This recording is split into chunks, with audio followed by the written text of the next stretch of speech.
Here are Fnatic's last 4 close maps and how many first bloods they got in each game.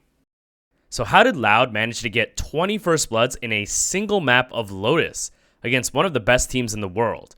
And how did the game stay so close despite all of those first kills? In this video, we'll be breaking down the best VCT Champions group stage series so far between LOUD and DRX. Has been noted now, and there's the first Cowan-Zine!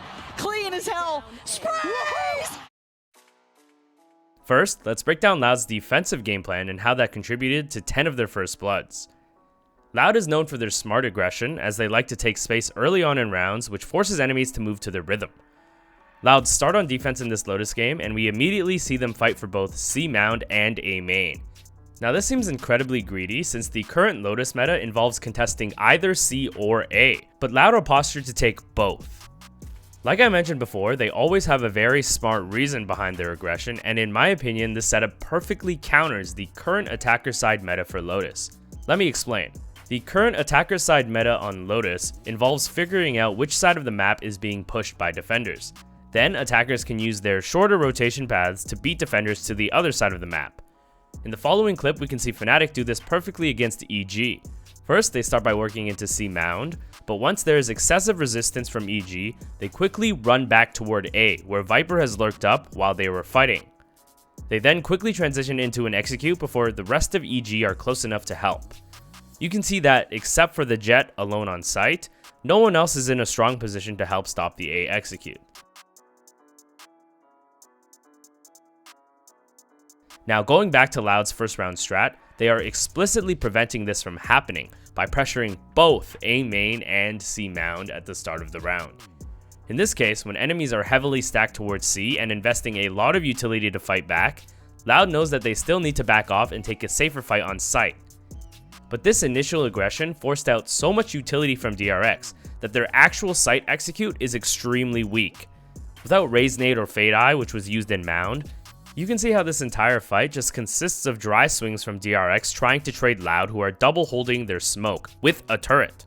Even if LOUD site players did not completely dominate this fight, the last 3 members were fast flanking and would make it in time to close out the round. This mentality from LOUD to never give up any control for free is precisely why they got so many first bloods on defense. Skipping ahead to round 4, we can see how this first pistol round snowballed into more first bloods for LOUD. Now, DRX are trying to save their utility a bit more to avoid having none left for the actual execute. But LOUD do not care and won't give up control for free even if they're alone. Cowan-Zine is fully holding the broken door in A-Link. Despite DRX having a bunch of utility that could be used, they dry peek the angle and die. Even after getting flashed, Cowan-Zine stays calm and pre-fires on the swing timing to kill 2 more players. And I broke down this pre-fire timing and how you can learn to do it yourself in one of my other videos linked in the description. In round 6, LOUD make a slight variation to their game plan to use this Viper wall to play more of a retake on C, which is contrary to what they've been doing most of the match. DRX have started to drop this one-way smoke to counter LOUD's aggression and deny information. They eventually take C and push Sadhak back to defender spawn. He's likely trying to force DRX to plant in a bad spot, which will set up the retake, but because Mako used the one-way smoke earlier, he doesn't have another smoke for defender spawn. So Sadhak takes the peek by himself and ends up dying before his team can use his retake wall. This makes the retake quite difficult and the round is lost. Having won the last round with the C execute, DRX are led to believe that they have solved C mound and are eager to go back and try again. But this was mainly LOUD trying to mix up their game plan rather than DRX having solved their aggression. Sadhak makes a great read understanding DRX's thought process and sets up a trap play this time. LOUD wait around the corner for DRX to cross into mound, and let's take a closer look at the exact timing they take, which is right before the boombot clears them, which is exactly when DRX will start to feel safe. They use the Omen Blind and Raise ult to get another first blood on DRX, but what they do next allows DRX back into this round. Remember when I talked about the attacker side meta on Lotus and how attackers will try to beat defenders to the other side of the map before they can rotate?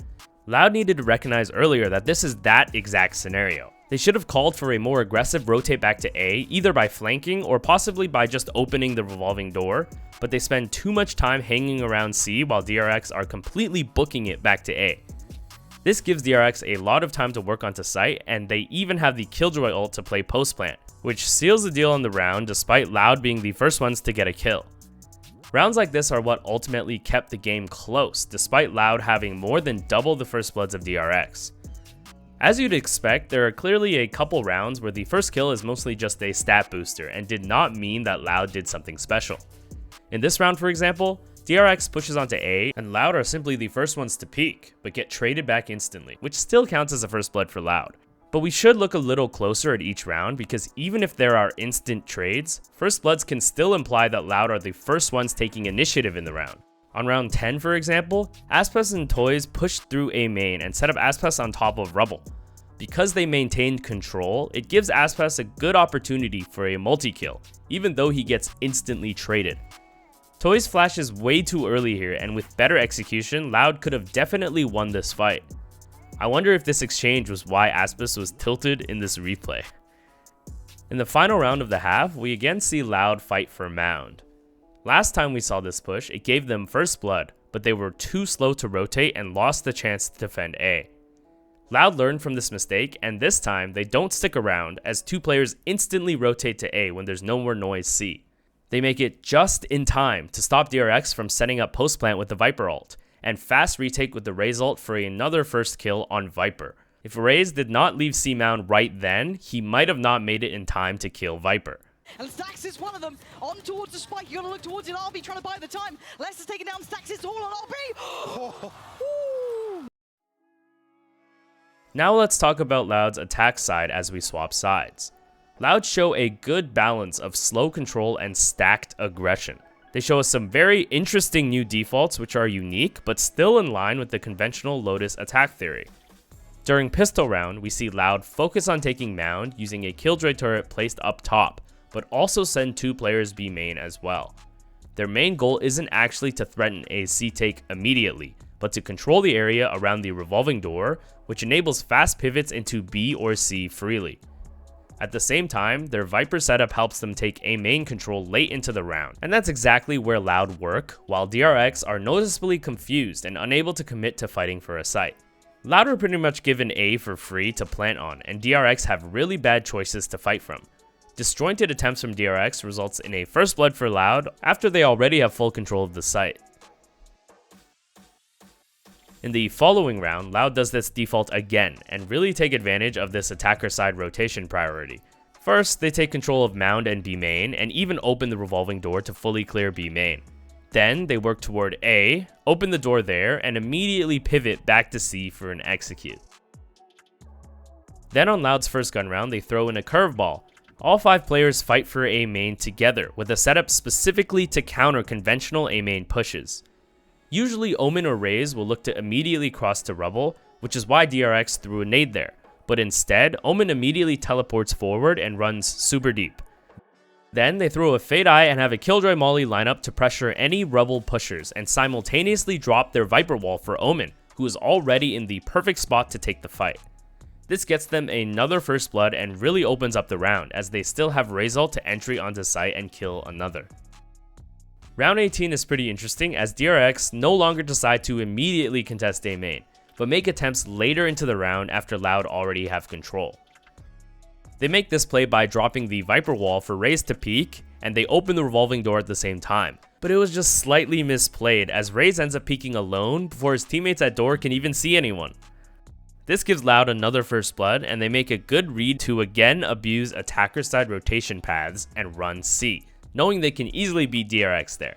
Now this is really important. Take note how Omen throws an extra smoke at stairs, but information is already pretty much denied by the Viper wall. Now when they get to C, Omen only has one smoke left and chooses to smoke water. Although Killjoy is completely alone on site, defender spawn was wide open and a rotator pressures Aspas, preventing him from crunching back site. This means that wasted smoke at stairs on A was a major factor in the execute completely falling apart.